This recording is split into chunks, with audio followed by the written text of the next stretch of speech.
Coming up on today's Philadelphia Eagles now on this Thursday, October 2nd. Eagles made a couple of roster moves today. We have some big Eagles injury news going into Sunday's matchup against the Broncos. And according to ESPN NFL insider Jeremy Fowler, he reports that the Eagles could look to trade A.J. Brown after the 2025 season. I have a lot of thoughts on that. Let's begin here, though. I'm very blessed to have a job that I enjoy every single day. And hosting this show, it is a dream job. At 5 years old, I wanted to cover the NFL and cover the Birds. And to grow this channel to the point that we've grown it, what a blast it's been. We've reached nearly 4 million people over the last 28 days, and my goal for this program, to continue to grow the Eagles Now empire. Our next stop, 132,000 subscribers. We're 105 people away from that number. So if you're a diehard Eagles fan, you want to stay in the know with all things Eagles every single day, year round, don't forget to hit that sub button, and what you get, daily free coverage of the EAGLES Eagles. Let's begin here. Couple of roster moves for Philadelphia that I want to get to here. They have signed defensive tackle Jacob Sykes and defensive end KJ Henry to the practice squad. The corresponding roster moves, they have released cornerback Eli Ricks, who's been on the practice squad, off the practice squad, on the practice squad, now back off of it. The Eagles added him to the taxi club going into the Buccaneers game last week because of the injuries to Adoree Jackson and Jacorian Bennett. They were shorthanded at that corner spot. I do think Keely Ringo played pretty well. Perry Dickerson was on the field. Mac McWilliams getting some special teams reps. And so that made Ricks a little bit expendable. Plus, this is more roster dominoes that Howie Roseman has to maneuver here. And then also, Philadelphia has released outside linebacker Antoine Powell-Ryland. The Birds drafted him in the 6th round back in April. They added him to the practice squad earlier this week, and now he's once again looking for a job. And I liked APR in college, both at Florida and at Virginia Tech. I liked him in the pre-draft process. And when the Eagles took him in that 6th round, alongside a few offensive linemen, Miles Hinton, Drew Kendall, Cameron Williams, this was a pick that I liked because obviously with some of the players who the Eagles lost this offseason, they needed to recoup some assets along that defensive line. And I thought APR would be a solid developmental player. And in college, I had said this after the draft and going into training camp during the preseason, he legitimately was one of the most productive pass rushers, defensive ends, and edge rushers in college football the last couple of years. In 2024, he caused havoc, both with TFLs and sacks. He made a name for himself because he consistently got in the backfield. 44.2% of his tackles last year were in the backfield, behind the line of scrimmage, and I really like his pass rush plan. His attack can really vary with the variety of moves. He's also very active and disruptive in helping to generate turnovers, just making game-changing plays. 9 forced fumbles the last 3 years, 3 in each of the last 3 seasons. Really good numbers there. And then his TFL numbers the last 3 seasons. 6, 14.5, and 16 last year. And then his sack numbers, terrific. 9.5 and 16. So a very productive player. But the knock on him coming out of college, a little bit slow, not that twitchy, kind of small, lacks length. And I think we saw that kind of prohibit him from making a lot of plays throughout camp and in the preseason. Now, in that preseason finale, he was able to get that strip sack, and you thought maybe that was enough for him to crack the 53-man roster. It wasn't. He did clear waivers. Eagles brought him back to the practice squad, and I imagine ideally they want to continue to maybe try to develop him, but maybe at this point it's best for him to try to go somewhere else to make a name for himself, to crack a practice squad and eventually maybe a roster. As for Dallas Goedert, injury update on this front. And I just think that Goedert over time has become a really underrated player for Philadelphia. He missed practice on Wednesday, obviously a red flag because he suffered that knee injury earlier this year, and he missed practice because of a knee injury. But of course, the injury history throughout his career since he was drafted by Philadelphia in 2018 to replace Zach Ertz. The good news here is he did return to practice on Thursday, moved around, looked pretty solid. Against the Buccaneers, there was that play where he kind of got undercut, went to the sideline immediately, appeared to re-injure that bad knee that caused him to miss the Chiefs game at Arrowhead in week 2. He was kind of feeling around with that knee. And while it's a good sign that he came back to practice on Thursday as we get closer and closer to kickoff against the Denver Broncos, a decision looms here for what the Eagles are going to do with Dallas Goedert as he re-injured that bad knee. The Broncos linebackers are the biggest weakness on Denver's defense, a defense that statistically is top 5 all across the board, and it's one of the top defensive units in the NFL, coordinated by Vance Joseph. Their defensive line, number 1 in sacks, number 1 in pressure rate. They also have a really good secondary, led by Patrick Surtain, Jahdae Barron, Riley Moss, the acquisition of Talanoa Hufanga, who's a very disruptive safety. But that second level of their defense, their linebacking play, because Dre Greenlaw is hurt, he was a big free agency acquisition, it's not good, and they're not good in coverage. Well, where does Dallas Goedert thrive?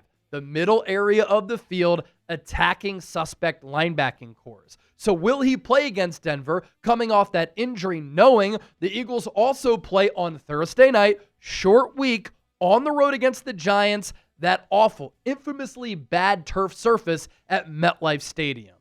Goedert here this year, I think he's been really good. 12 catches, 114 yards, but the last couple of weeks he's been phenomenal. He has 3 touchdowns in his last 2 games. 1 against the Rams on that seam ball, and then the 2 against the Buccaneers. Quads right, the underhanded pitch, and then the classic Andy Reid type of play call on the shovel pitch as blockers swung to the left. So too did Goedert, took that shovel from Hurts and was able to rumble into the end zone at 6'5", 256. Such a great playmaker, picking up yards after contact, picking up yards after the catch. With Goedert, as I noted earlier, you always have to point to the injury woes. Missed a lot of time so far in his NFL career, and that's been the one big knock on him. And that's why the Eagles were hesitant to give him a contract extension this offseason. Rookie year, didn't miss a game. 2019, missed 1. 2020, missed 5. 2021, missed 2. 2022, missed another 5. 2023, missed 3. 2024, missed 7. 23 missed games. And, there's that saying, can't make the club from the tub. Goedert's too good to get hurt and still not make the team, but obviously that's a big reason, and probably the biggest reason why the Eagles didn't give him that contract extension, plus he's on the other side of 30. With and without Dallas Goedert, this is something where when you look at the numbers, the Eagles are 58-37-1 with him, and without him, they fared pretty well. 16-8 without him in the lineup. But especially with the current iteration of the backup tight ends behind Goedert and the fact that Grant Calcaterra is not a good blocker. Kylen Granson, not a good blocker. And with the struggles of the Eagles' offensive line leading to Saquon Barkley not getting going, the absence of Goedert is weighed heavily eye test-wise, in my opinion, and what the Eagles are trying to do schematically, and with the current struggles on this offense where when he's not on the field, you really feel it a lot more outside of the win-loss record. I do want to pose this question before we continue to move forward on today's show. I want to hear from all of the diehards here. Let me know down in the comment section, what year did you become a Philadelphia Eagles fan? For me, it was 1996. 4 years old, and I know we reach so many people spanning decades, all types of different demographics and age groups, so I'm interested to see what you come up with. Let me know down in the comment section right now. Still to come here on the show, A.J. Brown spoke at his locker yesterday, and we also have to get to that ESPN report on the Eagles possibly trading him after the 2025 season. Stay tuned for that, but first, today's Philadelphia Eagles now made possible thanks to our friends at PrizePicks, the best daily fantasy sports app in the game. Sign up today, download the app, create an account at prizepicks.com/CLNS. You can join millions of other users who have signed up, and you won't regret it. PrizePicks is the only app that offers stacks. This is a new feature, meaning you can pick the same player up to 3 times in the same lineup. You want to pick more on Josh Allen's pass yards, rush yards, and touchdowns. Now you can pick all of them in the same lineup, only on PrizePicks. Follow other PrizePicks players directly on the app and copy their lineups in one click. Whether it's a friend, a celebrity partner, or just somebody whose picks you really like, hit the follow button and check out every lineup they create in the new feed tab on PrizePicks. Simple to play. You pick more or less on 2 to 6 player stat projections, and you can get your picks in less than 60 seconds. Turn your takes into cash. Come on now. Here's our 3-pick power play for Sunday. A.J. Brown, more than 55.5 receiving yards. We'll see if Patrick Surtain follows him. If he does, opens up other opportunities for other players within this Eagles offense. It also points to the Broncos playing man. Eagles dominate against man defenses. J.K. Dobbins, more than a half rushing or receiving touchdown. I think this number is very low. Jalen Hurts, more than 180.5 passing yards. That's our 3-pick power play. Download the app today. Use the code CLNS to get $50 in lineups after you play your first $5 lineup. That's code CLNS to get $50 in lineups after you play your first $5 lineup. PrizePicks, it's good to be right. So let's talk A.J. Brown here. To his credit, he took accountability for his cryptic tweet after that game on Sunday. The Eagles are 4-0, but it didn't come without any drama. And the A.J. Brown drama has become a constant for this Eagles organization.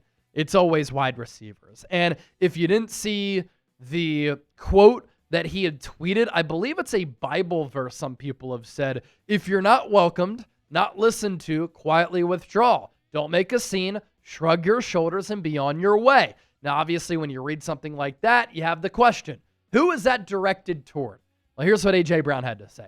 First off, I want to start off by saying, obviously, Sunday after the game, I let my frustrations boil over. I didn't speak to the media. I had a chance to correct my frustrations, and I continued to let it boil over, and that's on me. I take full accountability on that. My message on Twitter wasn't directed at anyone in the building. Not my GM, coaches, not my quarterback, my GM, nobody. I take full accountability. I have open communication with all my coaches and with my quarterback as well. Me and my coaches, Kevin Patullo, Nick Sirianni, we discuss weekly about trying to get this thing on the same page. He also added, I'm a competitor and I want the ball in some of these big situations. My message to AJ is this. Does anything ever good happen when you send out an emotional tweet or you send out an emotional text when you don't have the opportunity to really sit back, let your feelings marinate, and really think about them? Anytime you send a tweet when you're frustrated or you send a text when you're emotional, never really goes over well because you're acting out on emotion. The other thing with AJ, you're a smart guy. Everybody loves you in that locker room, and you're a very well-spoken, very well-thought-out guy. He has to know and have better awareness and a better feel that in this city, a tweet like that is going to blow up. And it's going to be the marquee talking point for Nick Sirianni when he appears on 94.1 WIP the next morning, and for talk shows all day on WIP, for YouTubers like myself, because it's a big story. We have to talk about it. I'm not going to beat a dead horse here, and I'm going to pass along updates when I need to pass along updates because it is a big storyline for one of the best players in the NFL. But you just have to have a better feel. And it's something that continues to happen over and over and over again with AJ. And it's the same repetitive thing.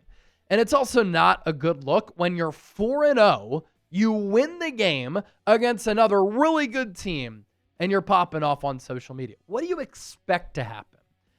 Now, we do have to get to this as well. According to an ESPN report from NFL insider Jeremy Fowler, the Eagles could look to trade A.J. Brown not during this year, but potentially during the 2026 offseason. Here's what Fowler had to report. Some executives I spoke to this week don't expect Philadelphia to trade Brown in season, but said it could be something to entertain in the offseason.